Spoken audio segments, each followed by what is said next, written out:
Olá, sejam bem-vindos a mais um vídeo no canal Granja Mascarenhas, canal de quem é apaixonado pela criação de galinhas. E no vídeo de hoje, vou mostrar para vocês os trabalhos aqui na granja, troca de cama, galinhas novas na granja e também o início de uma nova incubação. Vou mostrar para vocês quais foram as baias aí que eu selecionei ovos para incubação. E é claro, não vão faltar aquelas dicas básicas. Se gostar do vídeo e quiser ver mais como esse, deixe sua curtida, considere se inscrever no canal e ative as notificações para não perderem um vídeo novo. Vamos lá!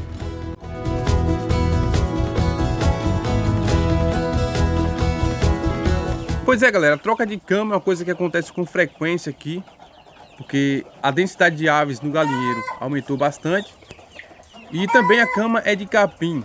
É uma cama que se deteriora muito rápido. Não é como a Maravalha que dura 3, 4 meses aí, tranquilo. Sem falar que há situações em que a cama precisa ser trocada rapidamente. Por exemplo, quando surge alguma doença. Então não vai adiantar você tratar a doença com remédio, sendo que a cama está infectada, né? Cheia de bactérias, vírus e etc. Tipo, aqui onde estão as pintainhas Embrapa 051, as franguinhas já. Eu troquei a cama porque elas tiveram coccidiose. Agora já estão com outro problema, que é a bulba aviária. A bulba aviária sempre aparece aqui, mais ou menos nessa idade das aves, chegando perto do segundo mês, entre o segundo até o terceiro, quarto mês de vida aqui, sempre aparece a bulba aviária. Isso seria evitado com a vacinação. Eu não costumo vacinar as aves porque o plantel é pequeno. As vacinas, a maioria, você compra doses para 1000 aves. Então você tem que descartar mais da metade da vacina. Sem falar que algumas vacinas aqui são bem difíceis de encontrar. Mas em breve estarei adquirindo essas vacinas para essas doenças mais comuns. A bulba, Newcastle, bronquite. Essas vacinas são encontradas mais fácil. Enfim, separei aqui algumas franguinhas que estavam piores, né? A bulba atacou com força. Algumas parece que perderam até o olho.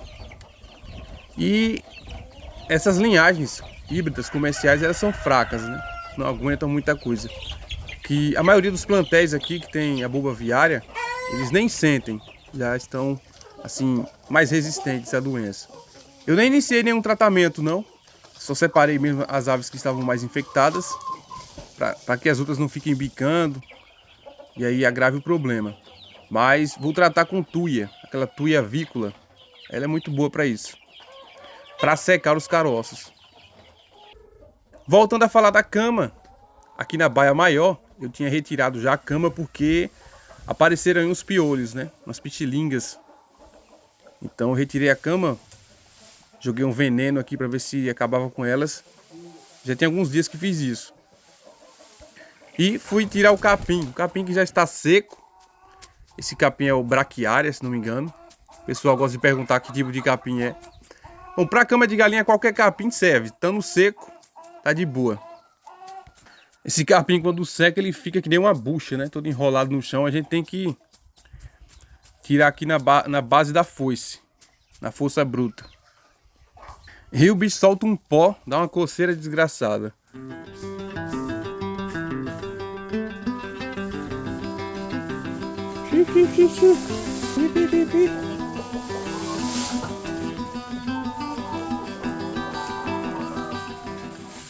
Eu também utilizo o mesmo capim nos ninhos. Na cama das galinhas vai durar aqui o que? Uns 2 meses mais ou menos. Porque as galinhas estão livres, né?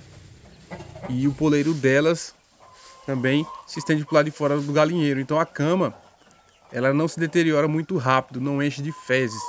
Aqui onde estão as franguinhas, negócio de 1 mês aqui já tem que trocar, porque a densidade ainda é alta e elas não têm acesso ainda à área externa. Então ficam defecando dia e noite aqui na cama. Logo logo a cama está perdida.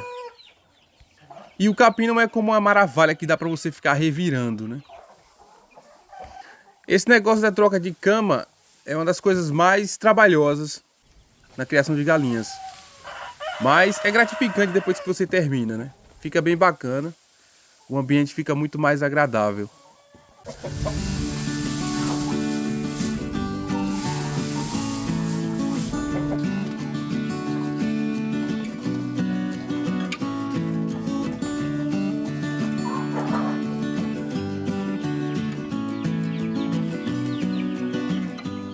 Olha só, adquiri duas novas galinhas para a granja, duas Label Rouge, e vou utilizar no cruzamento aqui com esse galinho vermelho de pescoço pelado, né, um Hold polaco.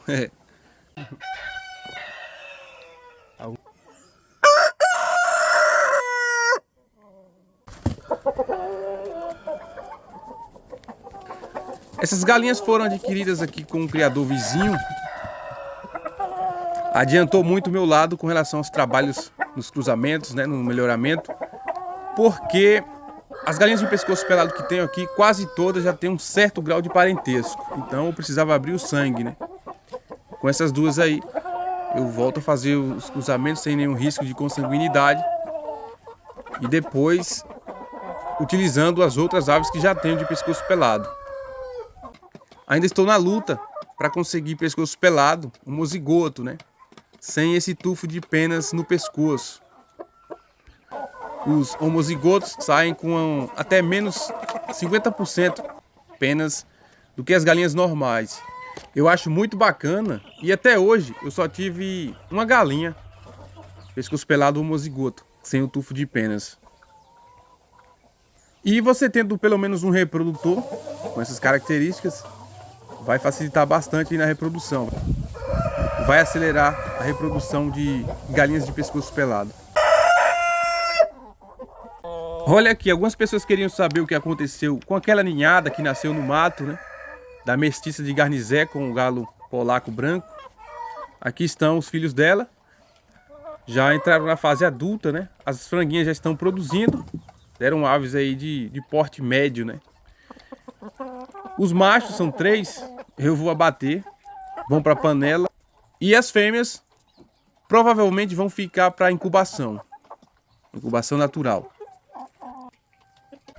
E por falar em incubação, já coloquei ovos na chocadeira. Peguei os ovos dessa baia, das galinhas de pescoço pelado com o galo Plymouth. Aqui acredito que vão sair todos carijós. Provavelmente metade de pescoço pelado, metade sem pescoço pelado. Só espero que a taxa de fertilidade e de eclosão seja muito boa. Também selecionei ovos desta baia, do galinho suro, com as balões, né? As mestiças e as balões puras.